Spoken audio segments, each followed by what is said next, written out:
Amnesty International revolutionized the way concerts can be used to benefit an organization. When people reacted to their concerts, Amnesty gained members, more people knew about the struggle in human rights, and Amnesty became larger. The reactions helped Amnesty become a global organization that could have a bigger impact on governments, and would eventually lead to reform in human rights. Amnesty International is a worldwide human rights organization that was founded by Peter Benenson in 1961. Before Amnesty, there wasn't a global organization in support of human rights. Today, Amnesty has over 3 million members, supporters, and activists involved in their cause. Amnesty's goal, as a human rights protection agency, is to end abuses of the basic human rights that every person has by having activists and members write letters to governments requesting change. Amnesty's members are human rights activists that watch over specific citizens that have been abused by their governments. Before the concerts, in the 1970s and early 80s, Amnesty was a small organization in need of help and recognition. At the same time, rock artists in the United States were highly recognized. Leading up to the concerts, there were many abuses of human rights that were happening in countries around the world, and the Universal Declaration of Human Rights was not well known. Amnesty was well regarded by those that knew of it, but it was unfortunately not well known. It was at this time that a few people came to Amnesty's rescue. One of them was Jack Healey, president of Amnesty USA. When I got to Amnesty, we were a very small organization, and I felt governments were getting away with murder, so I wanted to stop them. And so what we had to do was grow and get bigger and more powerful. So first I wanted it to grow in the United States, which we did with the 86 tour. And then I wanted to show the world that we were a universal organization, so I did a tour around the world. The first major benefit concert ever was the 1971 Concert for Bangladesh, which benefited UNICEF and was organized by the former Beatle George Harrison.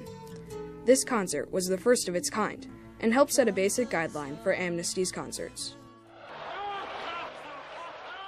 John Cleese, a member of Monty Python, was the first to follow through with an idea to hold a benefit concert for Amnesty International to help increase its popularity. His show was the first of its kind for Amnesty, that eventually led to the concerts that changed Amnesty forever. His idea became a reality in 1976 with the show benefiting Amnesty titled A Poke in the Eye with a Sharp Stick. The show took place in Britain. The producers of the original comedy show were Martin Lewis and Peter Luff. The main performers in it were members of the Monty Python group. This first benefit concert was followed up with the Secret Policeman's Ball, Other Ball, Third Ball, and Biggest Ball. Other artists that played in the follow-ups included Pete Townsend, David Gilmour, and Peter Gabriel. 10 years later, there was the Conspiracy of Hope tour in 1986. It was a 6-city tour that went around the U.S. and was conceived by Jack Healey. The tour was meant to face the problem of human rights abuses around the world, but also to make Amnesty a well-known organization in the U.S. Artists involved included U2, Sting with the Police, and Peter Gabriel. The artists raised awareness of 6 prisoners of conscience who were mistreated by their governments. The tour ended with a concert in Giant Stadium that was 11 hours long. As a result of the tour, Amnesty membership in the U.S. tripled, and Amnesty gained $3 million, which was about a year's worth of spending for them. The Conspiracy of Hope tour was produced by the legendary rock producer Bill Graham.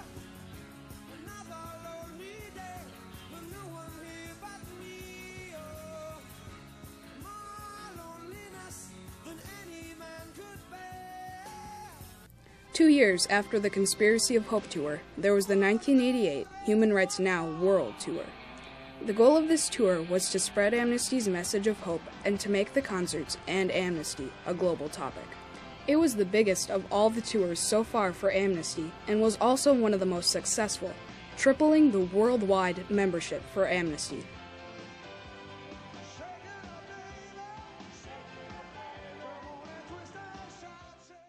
In 1990, there was also a concert held in Chile called An Embrace of Hope. This concert was intentionally made to be an emotional one, because the stadium that they played in was one where activists were imprisoned and tortured by the Chilean government.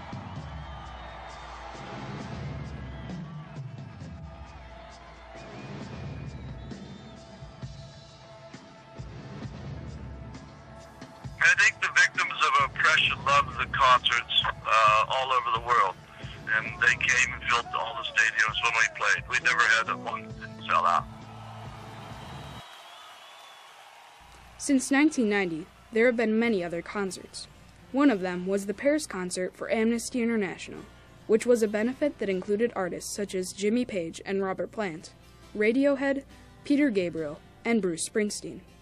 The concert happened in 1998 in Paris, France, and was intended to raise more money for Amnesty. After the concerts, many Amnesty chapters were formed in schools around the country, and Amnesty now had money to put out annual reports in some countries. The general awareness of human rights around the world was increased from before the concerts. The artists and groups that participated were very popular at the time and helped spread Amnesty's message in concert. They usually had strong messages for justice in their songs. This emotional component helped people in the audience connect very easily to human rights. The artists from the tour also benefited from them on a personal level. Here are some of their comments.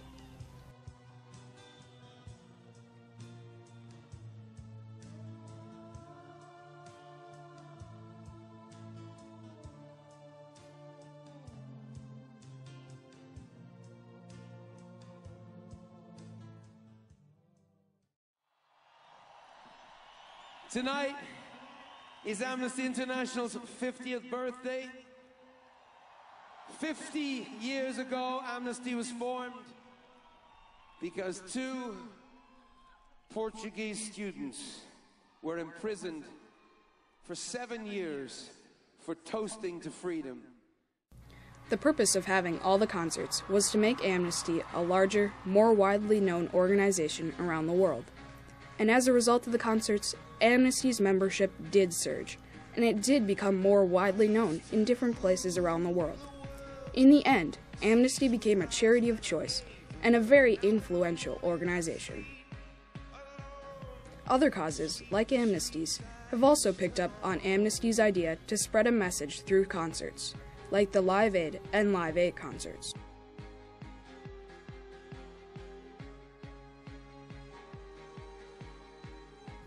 To this day, concerts are still taking place for Amnesty, helping it become an even larger organization. This year, there was yet another secret policeman's ball, but for the first time, it was held in America instead of Great Britain. Artists who performed included Coldplay, Mumford & Sons, and Jon Stewart. I think what was revolutionary is that Amnesty was a great, well-kept secret, and we were able to let the world know it was there with all of its monitoring and research, and it shouldn't have been a secret. And what we did with those tours was take it from a secret great organization to a well-known great organization. Through the concerts, Amnesty became an organization of great power. Amnesty now had significant impact on governments. The concerts reformed the image of Amnesty International and helped it become a worldwide figure in protection of human rights.